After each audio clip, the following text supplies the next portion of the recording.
This is R&B Talks. R&B Talks. Hello, Brian. Hello, Reggie. How are you on this fourth night of great comfort? I am comforted. Here we are creeping up on All Hallows Eve. Halloweeny.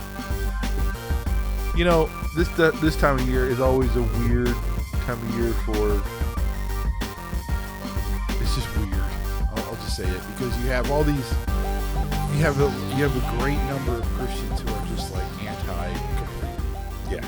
And then you have a great number of them who are like, we'll just pretend, it's just, the kids will have fun or whatever.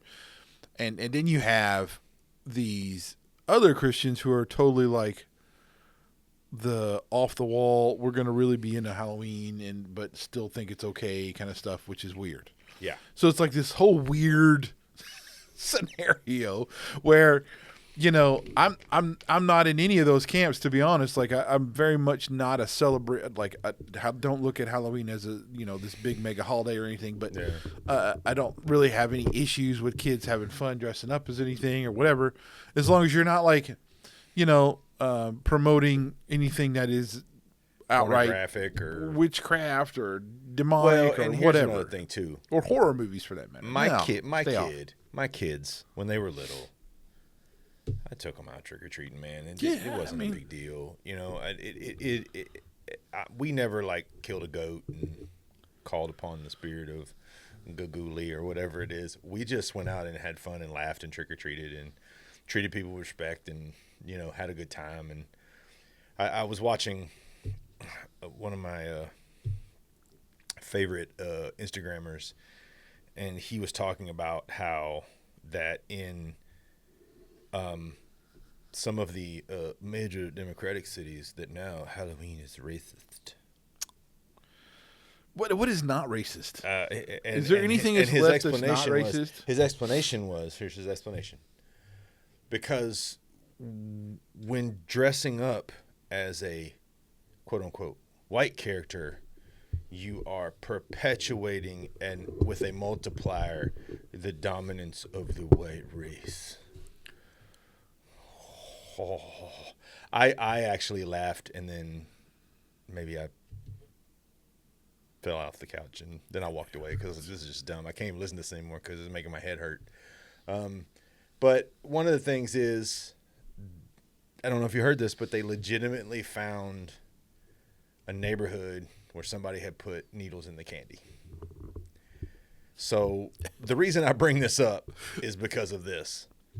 Guys, if there's ever a time in our lives where there is a literal nutbag out there, like chock full of cashews, right? Like he's sitting in his living room, flipping through Guns and Animals, sitting in a kiddie pool full of his own urine, whatever that dude is, he's going to be out there now. Because those people are looking to make an impact. So, yes, if you take your kids trick-or-treating, check their candy before they eat it. And that doesn't mean take your dad tax of 10%.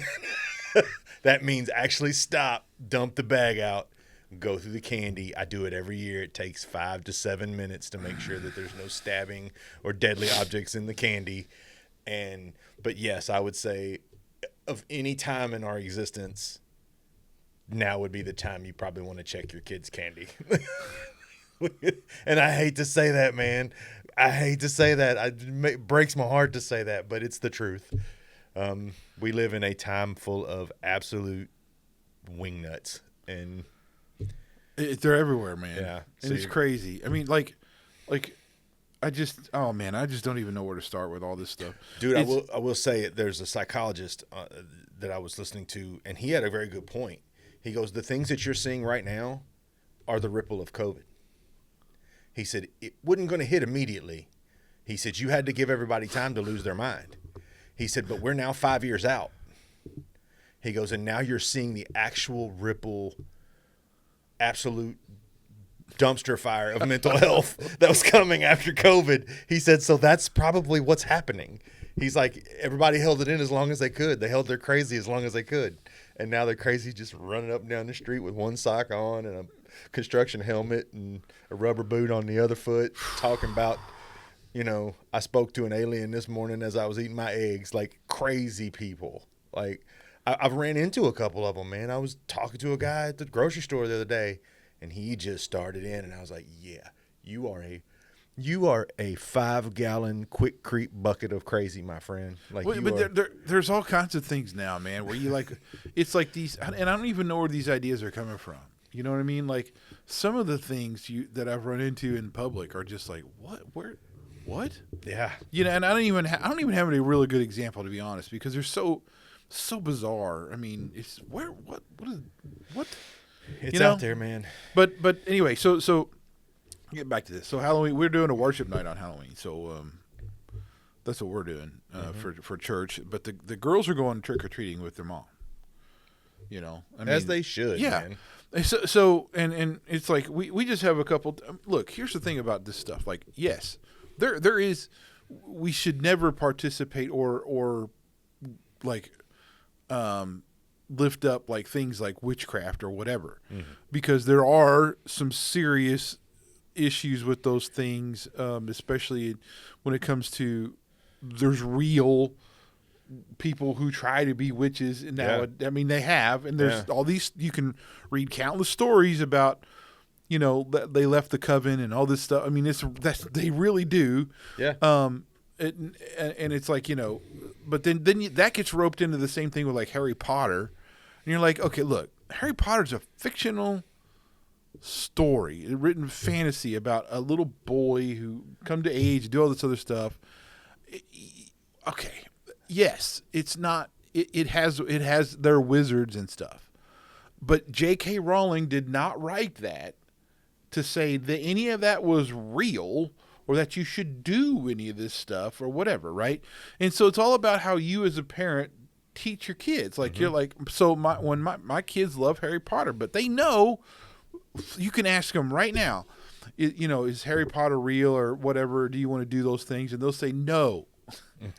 That's not real and it's wrong. They'll say that because that's what I've taught them. Which you've taught them. You know. Well, I'm going to take this opportunity, Reggie, to start a new segment on our show called Ask Reggie. I'm going to ask you some very poignant questions about the celebration of All Hallows Eve, and I would like for you to answer these questions with all of your repertoire of depth of knowledge. Okay. Fire away. Okay, number 1. Is celebrating by trick-or-treating or dressing up as a clown or a goofy witch or whatever a sin? No. Is watching a scary movie or going to a haunted house a sin? And by haunted house, I mean, you know, people come up and wear like cracky clown costumes and jump out of the bushes, and, you know, is that a sin? No. Okay, but there's caveats to both those questions. Okay, lay them on me.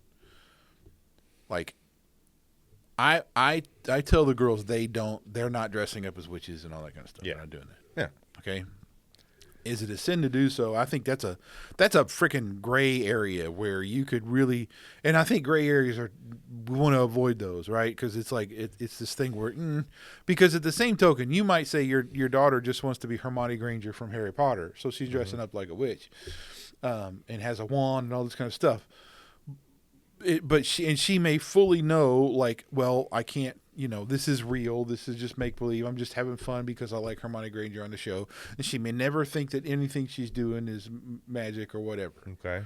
But somebody else could see that and be like, oh, I want to do the same thing too. So do you really, I mean, it's like you don't want to actually perpetuate some kind of witch thing either. Yeah. So like it's like one of those half and half things. Like, I mean, it's not like innately a sin. Well, but like if I had a daughter and she said, I want to be Glinda the Good Witch from the Wizard of Oz for Halloween, I don't know that I would have a problem with that. Yeah, I mean, because again, it's about how you're doing that, and like, you know, but it's of course there would be the conversation.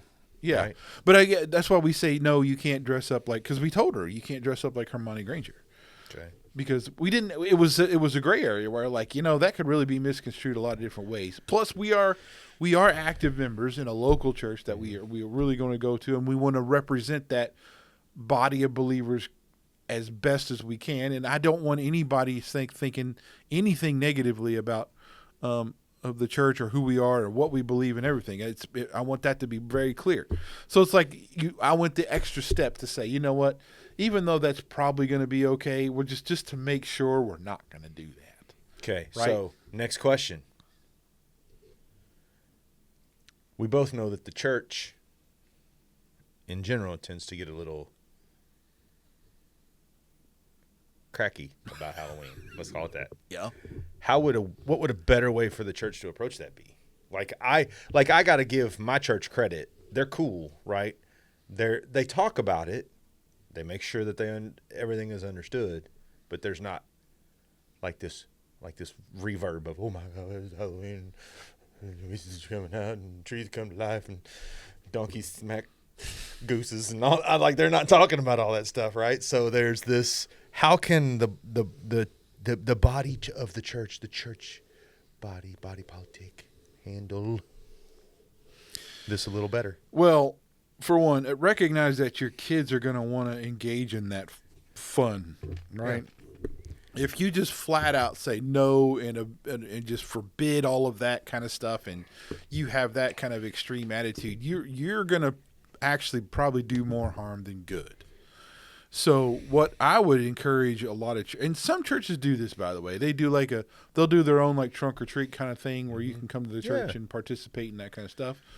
But and like for instance, what our church is doing with the worship night kind of thing, that's cool because then but I mean it's not intentional behind the kids. I think you really gotta go with something for the kids to make sure that they don't feel like they're missing out on something. I saw something really cool on a video the other day. It was a church, probably had about 200 members, and they had all I don't know if I'll have to find the video, Jesus Ween, whatever you want to call it. But what they did was during the service, all the adults had to bring some candy, and the kids got to weave through, and the adults would throw candy in their bag, and there were kids dressed up as shepherds and angels, and there was even a kid in there who was dressed like a wacky rainbow-haired clown and like all that stuff. But they made it engaging for the kids, and then gave a very good sermon kind of involving the kids because they went to the back and sat down for the sermon and talked about how to recognize when someone was the red flags of someone who might be into witchcraft or someone who might be trying to imbue some cultish behavior and stuff. I thought it was handled really well. Right. And I think that the creativity part of that is the best part, right? Like the church was like, we can't just beat the kids up and be like, you can't. But they're like, how can we make this a celebration of the church? They had great little kid hymns up there, and everybody was singing the hymns while they were passing out candy, and then it was I felt very good when it was over. I felt it was a super positive experience that I got to watch, and all these kids seemed very happy, and but I feel like, I don't know why, but I feel like the church struggles being creative. Yeah, I mean, what? It's not really hard, dude. Yeah, I mean, it's really not. You just want to make it to where you leave out the kind of as much of the stuff that's wrong. You try and you just put it in a holy nature, right? Yeah. Having and when we see this year, the first year that we actually had a worship night for this kind of stuff, because usually we don't. And we take my kids over to my brother's neighborhood. They have a big neighborhood we walk around in and do that. But the whole neighborhood's there and walking around, and it's like an event. Yeah, same thing we do right up the road from us. There's a whole big subdivision. They're like some of the houses, man, they come out with fresh baked cookies for the adults and here, have a cookie, stop and chat with the other adults and get engaged. And I thought it was really cool. I think so. I think you're missing out by being so strict anti if you don't, because you get a chance to go to these places and demonstrate your, Christ in you kind of thing, right? Yeah. So yeah, but I mean, as far as what churches can do, there's so many things, man. I mean, you don't just don't make it lame for just being a stick in the mud kind of thing. Yeah. Because dressing up as something and being creative and having a good time is not There's nothing wrong with that. It's when you it's idolatry and stuff you get into when you're talking about other things, right? Okay. Sweet. And that was Ask Reggie. Thank you. So, Reggie, something else I've been paying attention to is apparently they're building a new ballroom at the White House. No. And apparently, of all of the things in this country we have to worry about, homelessness, the birth rate plummeting, 2 out of 100 things I could name right now. We're worried about the fact that they're doing renovations at the White House. And we still have the government shut down, but this is so which we're I'm worried about that. Which I'm telling you is going to end on November 1st. Would you like to know why? Because that's when SNAP and EBT runs out, and the Democrats are not going to lay down on that sword because they're the ones that wants to give away everything for free. Well, when those programs go away, the Democrats have no quarter. Like they lose their positioning altogether. So watch. November 1st, it'll get settled because the Democrats won't put themselves in a position to be completely hated by even the very people that they're trying to pay off loans for and do all those things. Because when the kids get hungry, people tend to not care which side of the body politic you're on. They just want to know that they're being taken care of. So I'm predicting that it will have a November 1st rectification of this. Okay, getting back to the ballroom before we get off the rabbit trail on that one too much. The many times that White House has had work done or done this or done that or whatever is I mean there's many times, right? Yes. And so I guess I'm just, of all things you want to throw a fit about a freaking ballroom, I mean Obama did a basketball court. There was a bowling alley put in at one point, a bunker, all this other stuff. There's countless things. Was a president in the early 70s renovated the entire second floor of the White House because there wasn't enough room for his family downstairs. Okay. I mean, but I guess I'm just saying, and apparently, I mean, I don't know. I'm obviously not going to balls or parties at the White House. But, I mean, from what I've read from other things, there seem to be they're always having to put up a tent and always to do this for the events they do. And apparently that's a lot. I mean, it's a lot of money every time they do that. And why not have a ballroom to do all these things that they want to do with all this stuff? Yes. Well, okay. It's being privately financed by people that are not in the government. Like the government's not paying for any of it. There's actually private investors that have come in and said, we would love to invest in remodeling the White House. Here's free money. We'll pay for it. Well, I mean, but anyway. But so I guess the point is, though, is here's another example of the loony left, though, because it just seems this is utter nonsense to keep railing about.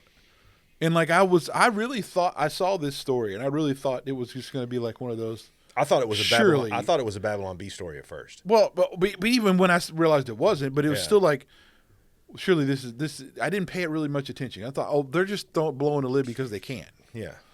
Here we are, still. Yeah. Yeah. Okay. What? So yeah, man. I mean, there's really not much to say about it other than it's just idiot. It's just so stupid. The loony left reminds me of like a 7th grade middle schooler who loves a lot of things, but none of them make sense and none of them are helpful.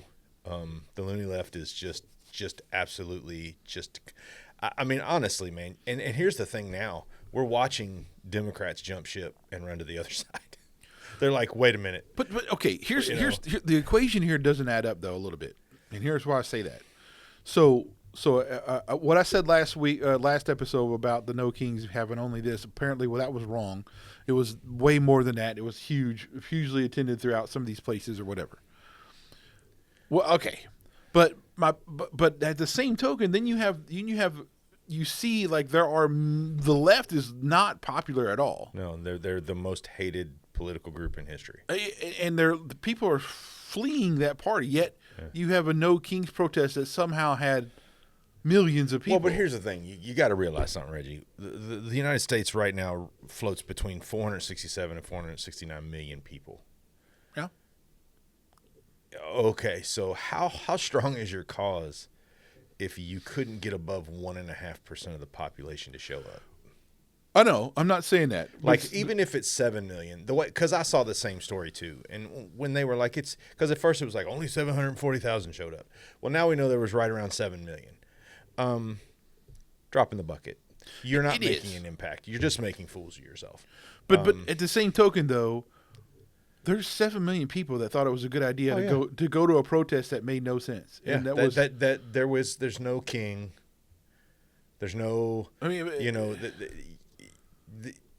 even saying there's no. I asked somebody that, I was like, what does it mean that he's behaving like a king? And their answer was, he's making decisions that we don't like. Has not every president made decisions that half the country didn't like? Are you that stupid? You know, it's not just that, dude. But when you talk about like this ballroom thing, it just doesn't surprise me that they're still railing about that kind of stuff when you have crap like that. And the fact that there is 7 million people that go as far as to show up. Now, granted, most of them are bussed in and they're paid for to be there. Yeah. But that show up to an idiotic protest, holding up signs that have nothing to do with the king. Completely, like Free Palestine. Oh, I mean, completely retarded, and then so it's just it boggles my mind. There are that many stupid people. Well, and on top of that, my favorites are the ones that we now have a peace deal in place. Yet, and Palestine is not under attack. Yet they are still holding up signs that say Free Palestine. Yeah, I know. He did already, so go home. I don't know. It just blows me away. But yeah, anyway, the ballroom thing. Look, ballroom. Who cares? It's a flipping ballroom. No one Are you going to any of you have a problem? Are you going to go to the White House? And you're like, you are really proud. I mean, come on. Oh my gosh. And then at the same time, then you waste your breath on all this ballroom crap, and then you refuse to acknowledge the lunacy of all the crap that the Democrats are saying they want paid for to keep and won't open the government because they want all this crap paid for. Yep. It is insane. Now, look, I'm not going to recite all these things because honestly, you're not going to believe me if you don't. If you anyway, just go look. And you just got to look it up. All right, so look, let me get back to this whole government shutdown thing too, because I think this is the thing. Here, the government's been shut down for a while now, and Brian, is your life tougher at the moment? Nope. Yeah. Okay. I'm just checking. I still get up every morning to go to work. I still come home every night, take care of my family. I still have to pay taxes and worship and do all the normal things I would do. The only people that the government shutdown is affecting is the people that probably should feel the effect at this point. And I hate to be that guy. Now, I don't agree with the complete cutoff of SNAP and EBT coming on the 1st of November. But again, I believe that is where – I don't believe that's a sword that the Dems will fall on. I know, but here's my point, man. We like it or not, and I don't understand – and I really don't – I do understand, but like it is immature and I think very childish for people to sit there and want the government – to supply and do all these things for the citizenry in general when they're things that the citizens should be able to do by themselves. And I mean I'm very much a libertarian when it comes to economic policy and all that kind of stuff. You leave me alone, I leave you alone, good to go. Yeah. Right. I don't need you. I need, just collect my taxes and stay out of my business. Not even collect. I mean, like, I'm just anything that can be privatized, do it. Don't get it out of the government. It doesn't need to be there. Anyway, but the shutdown thing is just blows me away. And the fact of it is that the Congress have their own, they don't abide by the same things that we do as Americans anyway, which is stupid. They should have the same retirement thing. They should have the same health care stuff. They should have the same kind of stipulations and everything that we do as American citizens. Nothing should be special for them. That way, when something like this happens, they get affected just like everybody else, if there is one. Yeah. So anyway, my point being is that the shutdown is just a total. It just shows you. It should show you how ridiculously overdone our government is, and how much it needs to shrink and go away. Mm-hmm. Yeah, it's total. Okay. Crap. So next topic. We're rolling. And I do want to pay attention to this, and I've been actually following this, but Over 125,000 Christians massacred in Nigeria as the world focuses on prayer. Dude. So I'm going to give you some statistics, just some things that they're just solid numbers. 18,000 churches burnt since 2009. 50,000 killed since 2009. 5 million Christians displaced in Africa, including citizens of the African country displaced. And so far in 2025, 7,000 Christians have been murdered in Nigeria and in Africa. And, you know, if there was ever a time for our government to stand up and say, enough. We have American citizens going to another country and being slaughtered because of what they believe. Whether you're left, right, Dem, Republican, Libertarian, all of us should agree that should not be going on. Yeah. And it is starting to make its way into other countries, the Middle East being one of them. There are some rumblings about some very unseemly people being attacked unseemly by some anti-Christian groups. This makes me sick, man.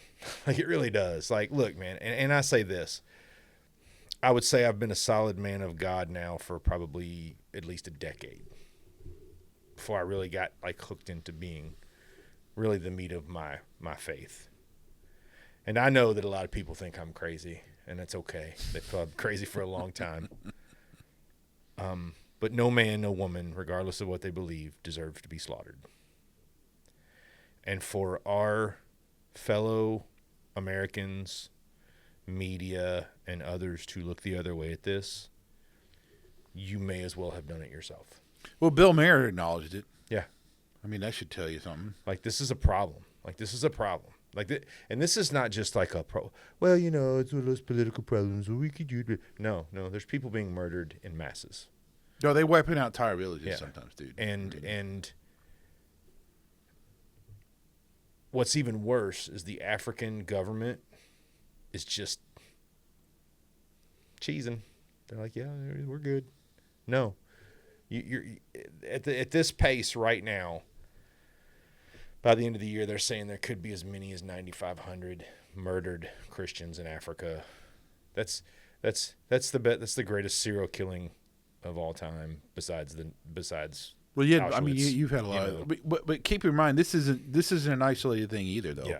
I just want to. I mean, in China, this happens still. They're not ranking. Well, we don't know the actual numbers. To be honest, here in China, we know that they have to worship and do all their stuff in secret and all that. I mean, you know that, and it's a hugely growing thing in China, even with all that going on.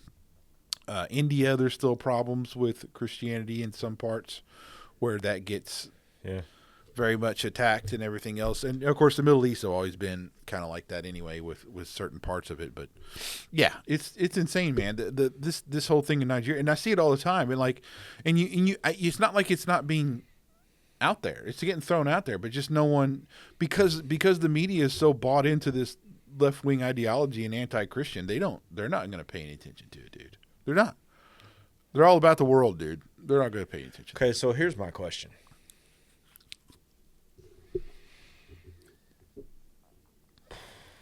If we even look at someone in this country who is Muslim and say, hey, man, not you can't practice your religion.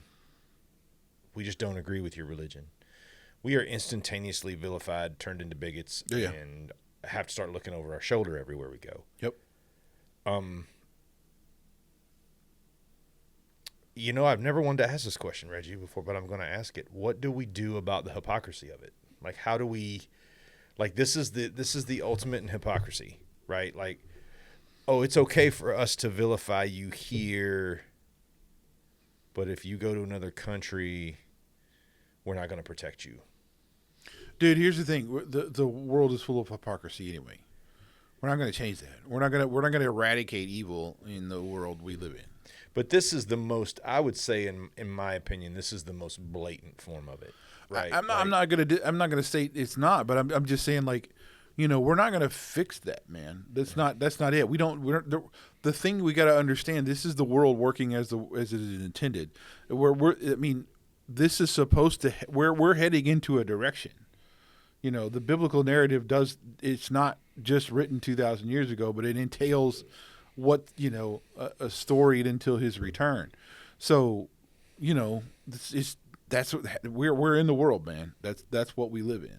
Now, I think I am abundantly and so thankful that I'm in where I'm at today and where I was born at, in the U.S. and how I've grown up and all this kind of stuff, because I just feel enormously. I don't have to deal with that kind of thing yet, But yeah, I just don't think you're not going to do anything about hypocrisy or that or what you just keep being who you are and keep promoting the faith and doing what you do, and you just hope that your light in the darkness overcomes whatever comes the way, right?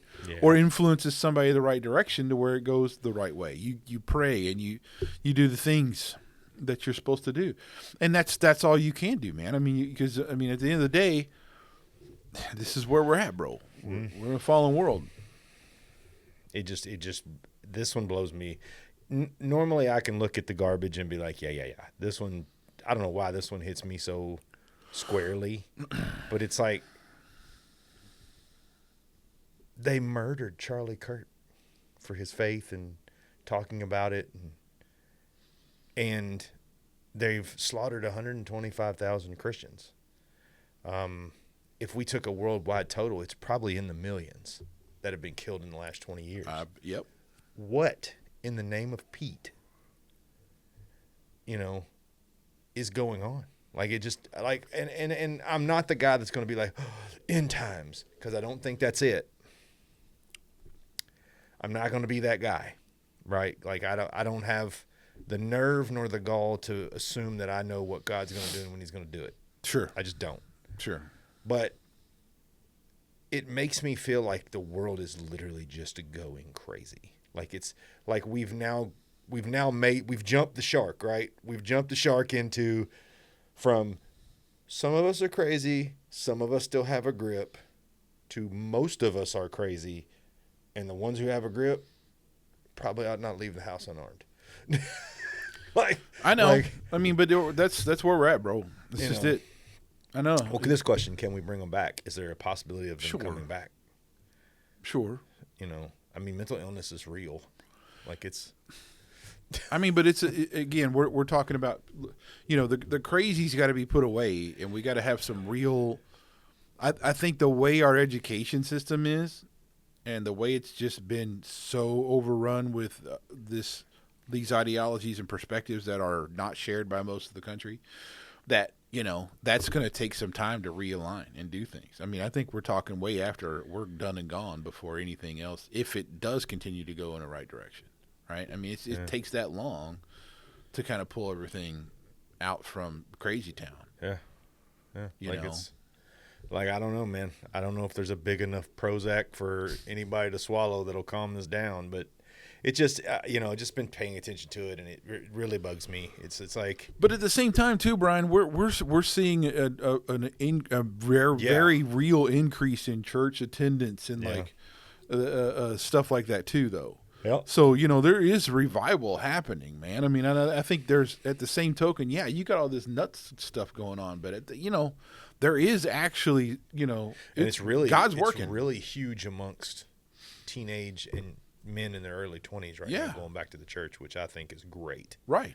Like that's the generation that the church has missed for so many years, because we would get out of high school and go to college and drop out and then show back up in our 40s, weathered from life and having taken a beating. And now these kids are at, 16, 17, 18 through their mid to late 20s are choosing to stay in the church and continue that, which I can't tell you how many years it's been talked about. Like, how do we keep from losing them in their 20s? Well, now they're flocking to the church in their 20s.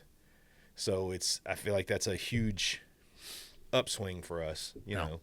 But it's just I don't know, man. I don't know what to make. Like, the crazier the world gets, the less I'm able to be like, okay, I can sort this out. Now it gets to a certain point where you're like, it's not, you can't sort it out. Like there's no sorting this out. I mean, right? but it is a mess, man. But it's always going to be a mess. And I mean, just seeing what we're seeing in the church and like how many people and all this stuff, and it's I think that's where you got to look at it and go, regardless of what the crazy's going on, he's still working. Yeah. I think that's the thing to keep your eye on, man.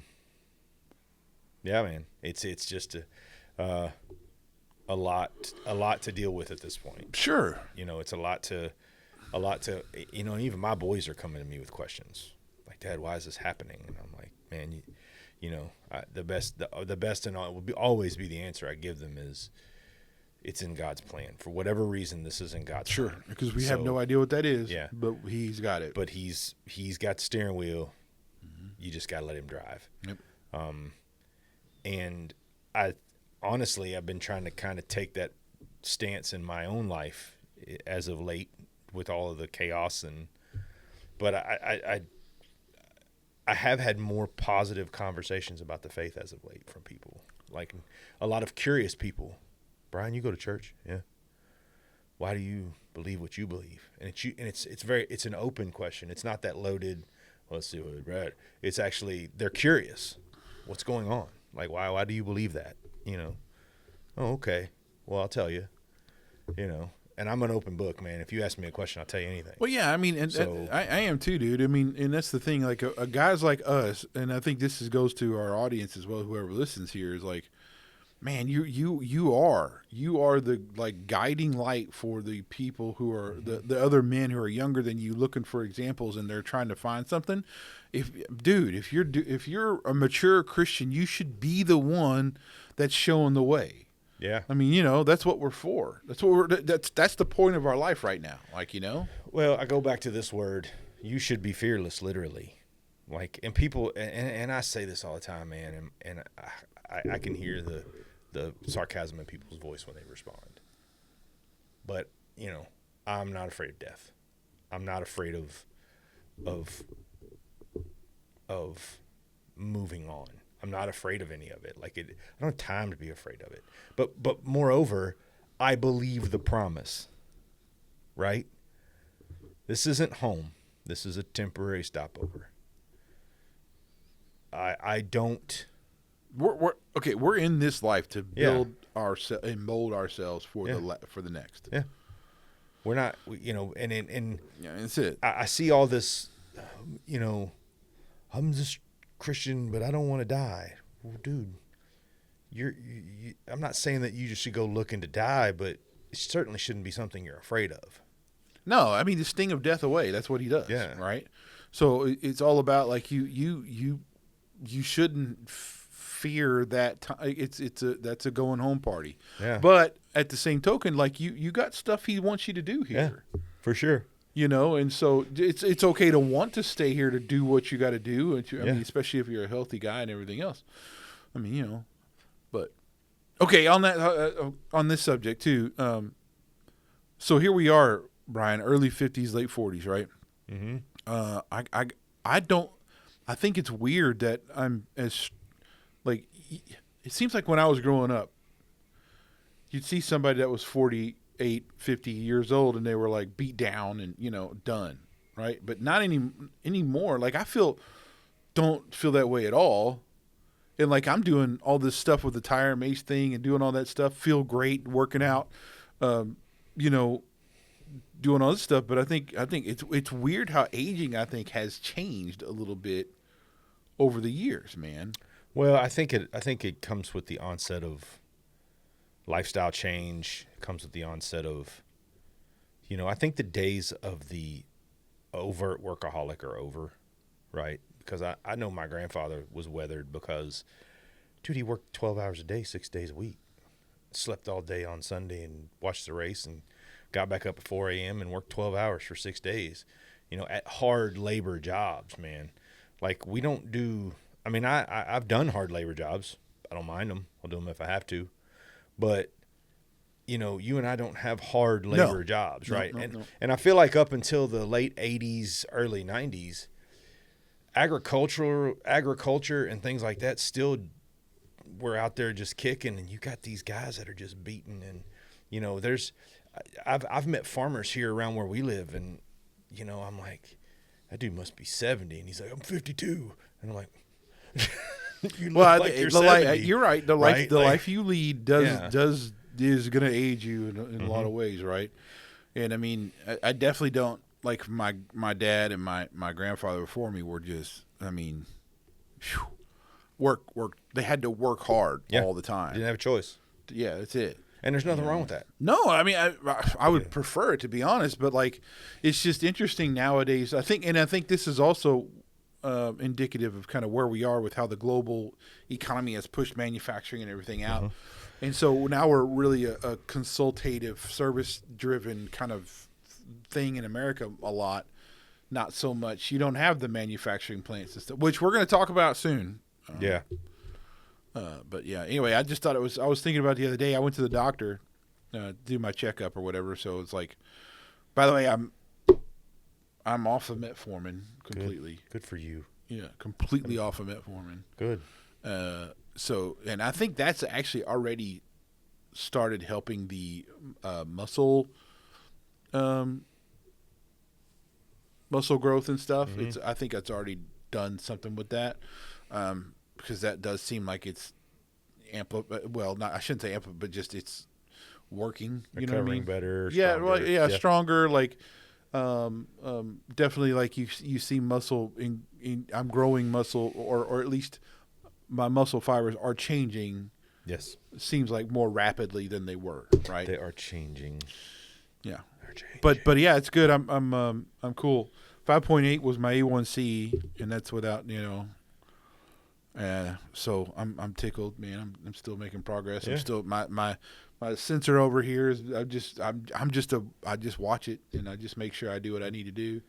Yeah. I don't eat any starches or carbs and stuff, and there's only certain times when I'll do that. If whatever, it's not every, I know it works. So anyway, that's kind of a recap of kind of the last conversation we had about fitness and stuff. But well, I think again to address your original question, I think part of it too is now more than ever, I think there is a fear of aging. Yeah. I think so too. Yeah. I think there's people are very scared of becoming. I remember when, being older in your 50s and your 60s was a very respected thing, that you were considered an elder, and you were considered someone to be addressed and talked with, and held in high regard. And now I think a couple of things. Number one, we look at the older generation as some kind of impediment to what we want, which I find just absolutely ridiculous. And number two, we fear aging. We fear it. Look, man, I'm stronger at 50 than I was in my 20s. I can do things now that I never could do before. Yeah. Does that take a different type of effort when I'm 50? Absolutely it does, right? Like, I have to be really careful. Like today, I heavy bench today, and I was like, all right, I got to know, do you have your form? Is everything locked in? Is your back up off the bench? Do you have your shoulders back? Like, you've got to double check all that stuff at my age, because if you don't, you thought you'd get hurt quick in your 20s. You can get lost in your 50s and not recover. So, but it doesn't even have to be a heavy bench, though. I mean, like, even when I'm out there flipping that tire, right? Yeah. Like, you just have to make sure we at this age, really, I feel like the only thing we really need to do is be more aware. Yeah. And I think that for whatever reason, I mean, you look at the amount of, women in their 50s that dye their hair. You look at the amount of women in 50s that Botox. You look at the amount of women in 50s that, are boob jobbing and all the things that they're doing. Dude, we fear aging. We're afraid. We're afraid of being, and I think the fear is we're afraid of being insignificant. Yeah, which we all are. Yeah. I mean, we end up being, FOMO, I think somebody called it. Yeah. But anyway, so I mean, I just thought that was an interesting. I was thinking about that, and I saw some. I did see an article that I read about a little bit about this, but I didn't get into it too much. But I was thinking about after my doctor's appointment and stuff, and kind of just overall, like today, I was at worship rehearsal and the services and stuff, and doing all that, and I was thinking, I really don't feel that out of place with all these 20-somethings. You know what I mean? Like, it was like it was weird, a realization that I'm not that out of shape anymore. Like, Yeah.